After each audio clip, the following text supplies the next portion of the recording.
నిదురలో నీ కల చూసి తుళ్ళిపడిన ఎదకి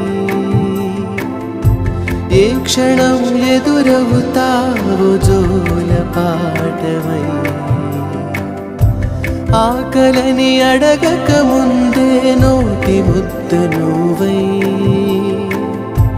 ఏ కథలు వినిపిస్తావో జాబిలమ్మ